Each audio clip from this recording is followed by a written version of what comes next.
I think we're seeing the changing of the guard. If this was Trey Kell's team, I think in the coming era will be the Jalen McDaniels team. I guess we'll talk more about that in the weeks and months ahead. Hold on, hotshot. The Jalen McDaniels era might be over before it actually starts. That's right. Jalen informing the school that he will test the NBA waters and gauge what sort of interest there is in a 6'10" forward who can jump through the roof, average 10 points per game and 8 rebounds in 33 appearances in his first collegiate season. But he won't hire an agent, and that's important because that allows McDaniels until June 11th to withdraw his name from the draft consideration and return to school. But if he's confident that somebody will take him in the first round, Brian Dutcher might have a bigger hole to fill in next year's roster than originally thought. Former El Camino Wildcat hoop star Megan Johnson was in studio Monday talking about being one of the 28 semifinalists for the James E. Sullivan Award. Megan needs your support to join the likes of Bill Walton and Greg Louganis as the only San Diegans to win the honor. It's a really big deal because the AAU, which is the Amateur Athletic Union, it gives so many opportunities for athletes to play in all different types of sports. But what this award honors is James Sullivan, who was the founder of AAU. And it's all about your athletic achievement, but not only that, leadership and community. And so thousands of people get nominated for this award. Yes. 28 semifinalists have been selected. Yes. And what name showed up on that list? Mine. Your name is on that list. The next cut down, I mean, right, that alone is a victory, right? Yes. My coach, Lorenzo Gaspar, who trains out of Vista World Gym, he and Martin Drake, who is the head of strength sports for AAU, they nominated me, and they've helped me come this far, and I owe it to them and my community to win. There's a Heisman winner on there, there's some Olympians, there's some really great people on there. The kid from Oklahoma's on there, the quarterback? Yeah. But what I feel is that I remember what it was like to be in college and so forth, but from there, I feel that I have the qualities of not just the athletic achievements, but the leadership and the community. The community means so much to me. The name of my business is Everybody's Fit. How do people vote for you? I need your votes. So you can vote once per day, every 24 hours. This is through tomorrow, March 20th at 9 p.m. our California time. But you can have anybody vote, East Coast, worldwide. The link is so easy, which I know you're going to show for me. You literally just click on it. You don't have to log anything in. You can do it. And we're going to have that link up on all our social media platforms. In fact, it is already there, folks. It will take you less than 10 seconds to vote for Megan Johnson for the James E. Sullivan Award. She would be only the third San Diegan to win it. So start voting, and it's just like Chicago. Keep voting until you can't vote anymore. 5 prep stops on the Monday night docket. Let's start on the diamond. Rancho Bernardo hosting Torrey Pines, 2 of the top teams in the county.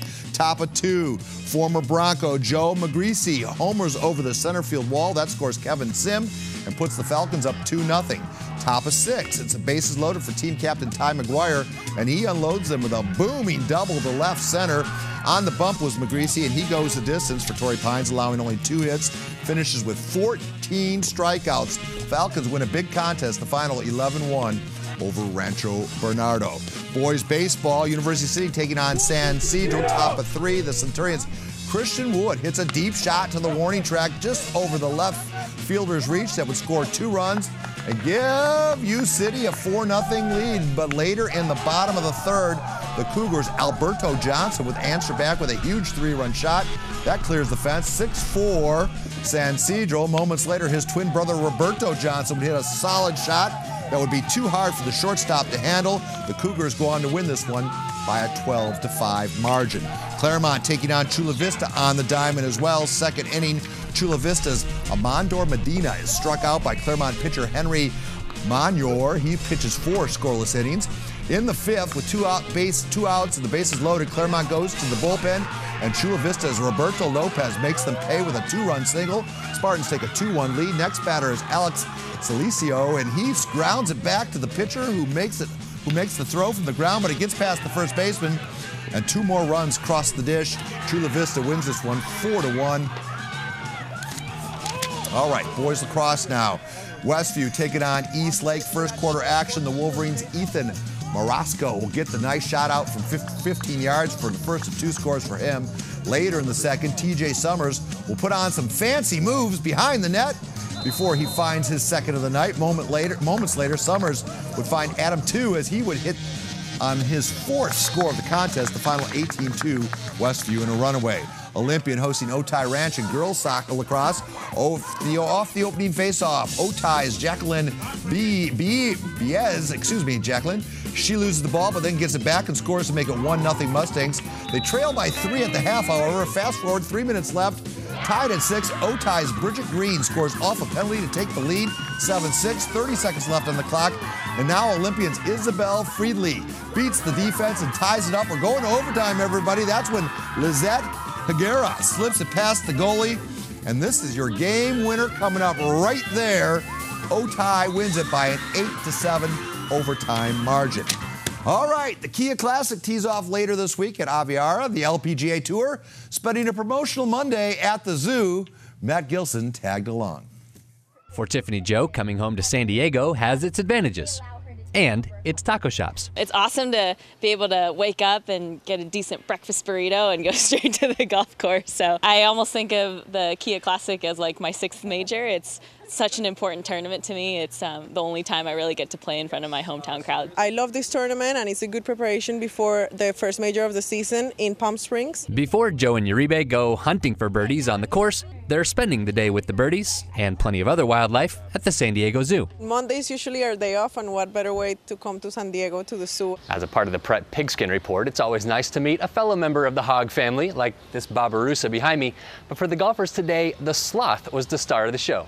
So excited. I actually really can't express how excited I am. I got to meet my first sloth. I mean, I was tearing up a little bit, so I was trying to be cool, calm, and collected. It's exciting to see her. She's wearing her 1C, so she was all prepared. The real question of the day, will the sloth suit make an appearance later this week at Aviara? You know, I'm not sure what the dress code rules will allow me to do, but I mean, like, this is so comfortable. From the San Diego Zoo, Matt Gilson, KUSI Sports. Well done, Matthew. We'll take a quick break, but when we come back, the Chargers sign a center and the Brewers Sandlot Part 2. But first, here's Allison Edmonds in this week's ASR Plays of the Week. Get ready to vote. This week, Plays of the Week takes us to 4 different fields, starting with San Diego's Jaden Wickware, who reels in this cannon throw from around his defender for the touchdown. Jaden is candidate number 1 for the All Sports Report Play of the Week. We head to the baseball diamond where the Barons' Nathan Nankel ranges way back from his position of shortstop to make the reaching catch. Nathan is candidate number 2 for the All Sports Report Play of the Week. And over to lacrosse we go, where Otay's Ray Taylor shows off some moves as he manages to get around his defender and score in the bottom of the net. Ray is candidate number 3 for the All Sports Report Play of the Week. Finally, we have caver Madison Arias, who slips and stays alive, only to get taken down again, but manages to keep going until he finishes his effort and scores the goal. Madison is candidate number 4 for the All Sports Report Play of the Week. The fate of these athletes is now in your hands. Vote for your favorite play on the KUSI Sports Facebook page, at KUSI Sports on Twitter, and at KUSI Sports on Instagram.